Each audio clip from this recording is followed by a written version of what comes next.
اللہ کے نبی صلی اللہ علیہ وسلم بیان کرتے ہیں کہ اللہ تبارک و تعالیٰ کے سامنے مقدمہ دائر کر دیا جائے گا. اللہ تبارک و تعالیٰ سے شکایت کرے گا وہ انسان کہ پروردگار عالم چرائے سے نوازی انسان کو روکا جائے, اس بادشاہ کو روکا جائے, اس نیکوکار انسان کو روکا جائے. یہ وہ انسان ہے جس نے دنیا کے اندر میری زمینہ کو ہٹا تھا. جب اللہ تبارک و تعالیٰ نے عہدہ اور سماعتہ کیا تھا تو اپنے عہدے کے بیس پر اس انسان نے اپنے عہدے کی پاور دکھا کر کے جو ہے دوسروں کی زمینہ کو ہٹا ہوگا. دوسروں کی زمینہ کے اوپر ناجائز قبضہ کرنے والے لوگوں, سماج اور معاشرے کے دیگر قسم کے لوگوں, اپنے روب اور دمکانے کی بنیاد پر غریبوں کو ستانے والے لوگوں, اس حدیث کے اوپر غور و فکر کرنا. اللہ کے نبی کہتے ہیں کہ وہ انسان کہے گا کہ پروردگار عالم یہ وہ انسان ہے جس نے دنیا کے اندر مجھے ستایا تھا. اللہ تبارک و تعالیٰ یہ وہ انسان ہے جس انسان نے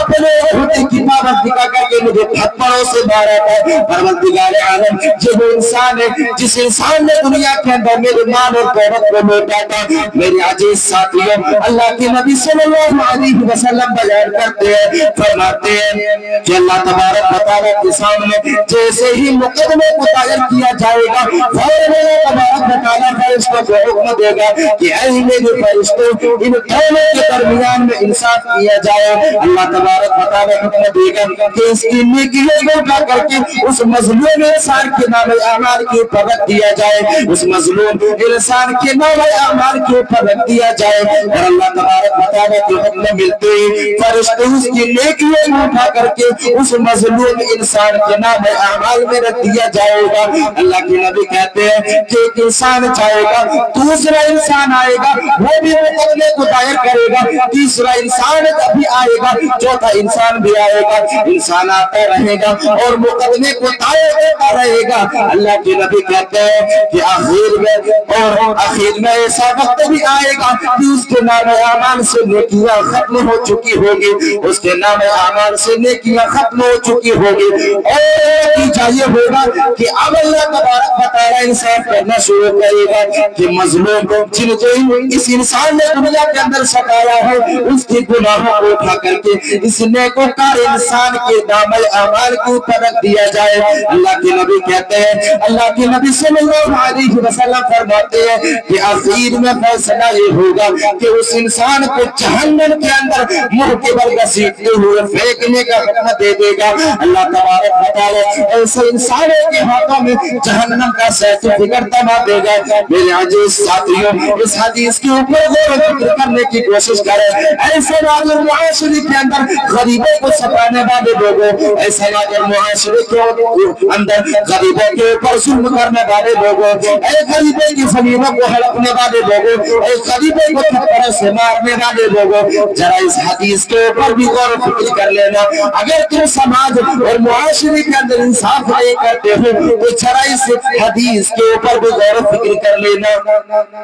ذرا اس حدیث کے اوپر بھی غور و فکر کر لینا. اگر آج ہم نے ناانصافی سے کام لیا اور اپنے عہدے اور منصب کی بیس پر اگر ہم نے کسی کو ستایا تو یاد رکھنا وہ مظلوم اس دنیا کے اندر مظلوم ہے, لیکن جب کل قیامت کے دن اللہ تبارک و تعالیٰ کا وہ عدل اور وہ عدالت لگے گی, جب کئی مظلوم مقدمہ دائر کریں گے اس وقت ایک انسان کے عہدے کا پتہ چلے گا اور اس انسان کی اوقات اور اس انسان کی حیثیت کا اندازہ ہوگا کہ ہم نے دنیا کے اندر کتنا بڑا ظلم کیا تھا اپنے نفس کے اوپر, اور ہم نے سماج اور معاشرے کے لوگوں کے اوپر کتنا بڑا ظلم کیا تھا, اپنے جسم کے اوپر, اپنے نفس کے اوپر کتنا بڑا ظلم کیا تھا. تو میرے عزیز ساتھیوں, کہ ناانصافی کرنے کی جو ہے اللہ کے نبی صلی اللہ علیہ وسلم نے حوالناکی کو بیان کیا, اور اس بات کو اس حدیث کے اندر اللہ کے نبی صلی اللہ علیہ وسلم نے واضح کر دیا. میرے عزیز ساتھیوں, جب آپ آخری نبی جناب محمد رسول اللہ صلی اللہ علیہ وسلم کی زندگیوں کا مطالعہ کریں گے اور نبی اکرم جناب محمد رسول اللہ صلی اللہ علیہ وسلم کی وہ 23 سالہ یا پھر وہ 63 سالہ زندگی کا اگر آپ مطالعہ کریں گے تو اللہ کے نبی صلی اللہ علیہ وسلم کی زندگیوں کے اندر کئی ایسے مثال آپ کو ملیں گے جہاں پر اللہ کے نبی صلی اللہ علیہ وسلم نے عدل اور انصاف کے پیمانے کو ہمیشہ ملحوظ رکھا اور ملحوظ خاطر رکھا، اور اللہ کے نبی صلی اللہ علیہ وسلم نے سماج المعاشرے کے اندر انصاف کرنے کا کام کیا۔ میرے عزیز ساتھیوں، اللہ کے نبی صلی اللہ علیہ وسلم کے تعلق سے حضرت عائشہ صدیقہ رضی اللہ تعالی عنہ بیان کرتی ہے، فرماتی ہے کہ ایک مرتبہ قبیلہ بنو مخزوم کی ایک عورت نے چوری کرنی، قبیلہ بنو مخزوم کی ایک عورت نے چوری کرنی، اللہ کے نبی صلی اللہ علیہ وسلم کے سامنے اس مقدمے کو دائر کیا جاتا ہے، اللہ کے نبی صلی اللہ علیہ وسلم کے سامنے اس مقدمے کو پیش کیا جاتا ہے، اور اللہ کے نبی صلی اللہ علیہ وسلم سے کہا جاتا ہے کہ اللہ کے نبی یہ قبیلہ بنو مخزوم کی ایک عورت ہے جس نے چوری کر لی ہے اور چوری کرتے ہوئے پکڑی گئی ہے۔ اللہ کے نبی صلی اللہ علیہ وسلم قرآن کے مطابق فیصلہ کرنے کا حکم دے دیتے ہیں، اللہ کے نبی صلی اللہ علیہ وسلم قرآن کے قانون کے اوپر عمل کرنے کا حکم دے دیتے ہیں۔ میرے عزیز ساتھیوں، حضرت عائشہ صدیقہ رضی اللہ تعالی عنہ بیان کرتی ہے کہ اس قبیلے کے لوگ یہ مشورہ کرتے ہیں، اس قبیلے کے لوگ یہ میٹنگ کرتے ہیں کہ یہ تو ایک اعلیٰ منصب والی عورت ہے، ایک بڑی خاندان کی عورت ہے، آج اگر اس کی ہاتھ دے کر جاتی ہے تو بڑی بدنامی ہوگی، سماج اور معاشرے کے اندر بڑی ذلت اور رسوائی ہو جائے گی۔ میرے عزیز ساتھیوں، قبیلہ بنو مخزوم کی سارے لوگ اللہ کے نبی صلی اللہ علیہ وسلم کے سامنے اسامہ بن زید کو بھیجتے ہیں، یہ وہ صحابی ہے جو اللہ کے نبی صلی اللہ علیہ وسلم کے سب سے پیارے صحابی ہیں، اللہ کے نبی صلی اللہ علیہ وسلم کے بڑے قریبی ہیں۔ اسامہ بن زید آتے ہیں اور اللہ کے نبی صلی اللہ علیہ وسلم سے عرض کرتے ہیں کہ اے اللہ کے نبی، یہ تو ایک اعلیٰ خاندان کی عورت ہے، ایک بڑے خاندان کی عورت ہے، اے میرے نبی کہیں ایسا کر دیا جائے کہ یہ جرم جو اس نے کیا ہے اسے معاف کر دیا جائے۔ میرے عزیز ساتھیوں، اللہ کے نبی صلی اللہ علیہ وسلم فوراً منبر کے اوپر چڑھ جاتے ہیں اور اللہ کے نبی صلی اللہ علیہ وسلم بیان کرتے ہیں کہ اسامہ، تم ایک ایسی بات کی حکم دے رہے ہو، تم ایک ایسے فیصلہ کرنے کا حکم ایسا فیصلہ کرنے کا حکم دے رہے ہو کہ شاید میں وہ فیصلہ نہیں کر سکتا، اور یہ تم ایسے فیصلہ کرنے کا حکم دے رہے ہو جو ہم سے پہلے قوم اس دنیا کے اندر کیا کرتے تھے، اور وہ لوگ بھی اسی طرح کیا کرتے تھے۔ جب ان میں سے کوئی بڑے خاندان والے انسان ظلم کیا کرتے تھے، جب اس کے ظلم ظاہر ہو جاتے تھے تو لوگ اسے معاف کر دیا کرتے تھے، لیکن جب ایک غریب کا ظلم ظاہر ہو جاتا تھا تو اسے سزا کا حقدار مان لیا کرتے تھے اور اسے سزا دے دیا کرتے تھے۔ اے اسامہ، تم جو اللہ تبارک و تعالیٰ کے حد کو توڑنے کے بارے میں فیصلہ دے رہے ہو، اے اسامہ، اللہ کے نبی صلی اللہ علیہ وسلم منبر رسول پر چڑھنے کے بعد صحابہ کرام سے مخاطب ہو جاتے ہیں اور وہ تاریخی جملہ اپنے زبان سے ادا کرتے ہیں، لو ان فاطمہ بنت محمد سرقت لقطعت يدها۔ اللہ کے نبی صلی اللہ علیہ وسلم کہتے ہیں کہ اے قبیلہ بنو مخزوم کے لوگوں سن لو، اگر آج جو ہے فاطمہ بنت محمد بھی چوری کرتے تو ہم اس کے ہاتھوں کو بھی کاٹ دیتے۔ اے لوگوں، اگر تم یہ چاہتے ہو کہ جو ہے آج جو ہے اس کو معاف کر دیا جائے تو سن لو، آج اگر محمد کی بیٹی بھی چوری کرتے تو ہم اس کے ہاتھ کو بھی کاٹ دیتے اور ہم ان کے ہاتھ کو بھی کاٹ دیتے۔ میرے عزیز ساتھیوں، یہ آخری نبی جناب محمد رسول اللہ صلی اللہ علیہ وسلم کا انصاف ہے۔ اللہ کے نبی صلی اللہ علیہ وسلم اس طرح سماج اور معاشرے کے اندر عدل کیا کرتے تھے۔ میرے عزیز ساتھیوں، اسی مناسبت سے میں اور ایک حدیث کو آپ کے سامنے بیان کر دوں، اسی مناسبت سے میں ایک حدیث آپ کے سامنے بیان کر دوں۔ میرے ہاتھوں میں جو ہے چٹکے کو پکڑا دیا گیا ہے، شاید میرا وقت جو ہے وہ ختم ہو چکا ہے۔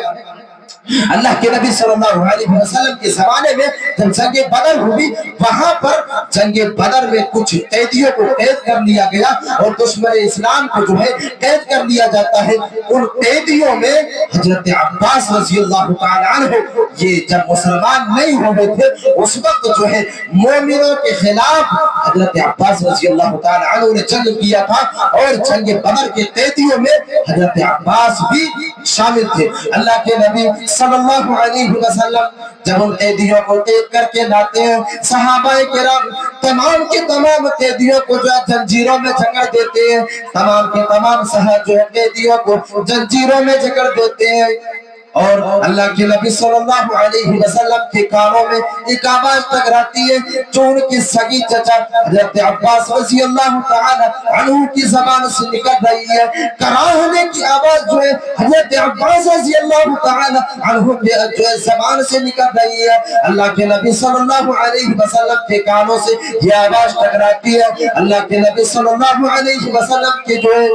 چہرے کے اوپر آثار غم نظر آنے لگتے ہیں۔ اللہ کے نبی صلی اللہ علیہ وسلم رات کے کافی دیر تک سوتے نہیں ہیں اور ٹہلنا شروع کر دیتے ہیں۔ صحابہ کرام عرض کرتے ہیں کہ اللہ کے نبی آخر وجہ کیا ہے، ریزن کیا ہے، وجہ کیا ہے؟ آپ کے چہرے کے اوپر تو آثار غم نظر آ رہا ہے، اے نبی وجہ کیا ہے، ریزن کیا ہے؟ اللہ کے نبی صلی اللہ علیہ وسلم ریزن کو واضح کرتے ہیں اور وجہ کو بتاتے ہیں کہ وجہ میری چچا ہے،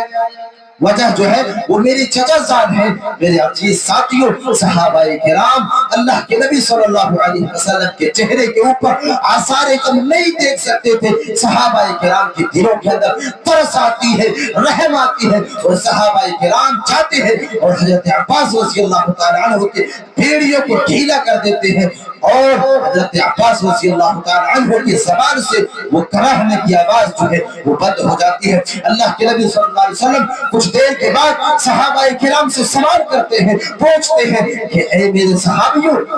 میرے چچا کے زبان سے کراہنے کی آواز کیسے بند ہو گئی، کراہنے کی آواز نہیں آ رہی ہے؟ صحابہ کرام کہتے ہیں اللہ کے نبی، میں نے آپ کے چہرے کے اوپر آثار غم دیکھا، آپ کی پریشانیوں کو دیکھا، آپ کی پریشانیوں کی شدت کو دیکھا، اے اللہ کے نبی میں نے آپ کے چچا کے بھیڑ کو ڈھیلا کر دیا ہے۔ میرے عزیز ساتھیوں، اللہ کے نبی صلی اللہ علیہ وسلم کہتے ہیں کہ آپ نے کس کو پوچھ کر کے میرے چچا کی بھیڑیوں کو ڈھیلا کیا؟ اگر میرے چچا کے بھیڑیوں کو ڈھیلا کیا ہے تو چاہو جتنے قیدی جو ہے گھر کے اندر موجود ہیں تمام کے تمام قیدیوں کے بھیڑیوں کو ڈھیلا کر دیا جائے۔ میرے عزیز ساتھیوں، یہ انصاف ہے، یہ عدل ہے۔ اللہ کے نبی صلی اللہ علیہ وسلم نے اسی آیت کریمہ کے اوپر عمل کیا جس کا ترجمہ میں نے پہلے کر دیا ہے کہ چاہے اس میں نقصان تمہارے اپنے نفس کا ہو، تمہارے والدین کا ہو یا تمہارے قریبی رشتہ داروں کا ہی کیوں نہ ہو، اگر تم جو ہے انصاف سے کام لیتے ہو، اس میں اگر تمہارا نقصان ہو یا تمہارے جو ہے قریبی کا نقصان ہو تو تم اس کے پرواہ نہ کیا کرو اور سماج و معاشرے کے اندر جو ہے انصاف سے کام لیا کرو۔ اللہ کے نبی صلی اللہ علیہ وسلم نے اسی کے اوپر عمل کیا کہ اگر میرے چچا کی بیڑیوں کو ڈھیلا کیا جائے گا تو جتنے بھی قیدی قید گھر کے اندر موجود ہیں، قید خانے کے اندر موجود ہیں، تمام کے تمام قیدیوں کے زنجیروں کو ڈھیلا کر دیا جائے اور تمام کے تمام قیدیوں کے بیڑیوں کو ڈھیلا کر دیا جائے۔ میرے عزیز ساتھیوں، اللہ کے نبی صلی اللہ علیہ وسلم نے یہ پیمانہ اپنے امتیوں کو دیا ہے اور یہ پیمانہ ہمارے اور آپ کے لیے بھی ہے اور آنے والی تا قیامت جتنی نسلیں اس دنیا کے اندر آنے والی ہے، جتنی قومیں اس دنیا کے اندر آنے والی ہے، جتنے بنی عالم اس دنیا کے اندر آنے والے ہیں، تمام کے تمام انسانوں کے لیے یہی اصول اور یہی قانون ہے۔ اللہ تبارک و تعالی ہمیں اور آپ کو اسی قانون کے اوپر عمل کرنے کی توفیق عطا فرمائے، آمین۔ وآخر دعوانا الحمدللہ رب العالمین، والسلام علیکم ورحمۃ اللہ وبرکاتہ۔ ماشاءاللہ، جزاک اللہ، بارک اللہ فی علمک۔ یہ تھے ہمارے شیخ پرویز عالم صاحب۔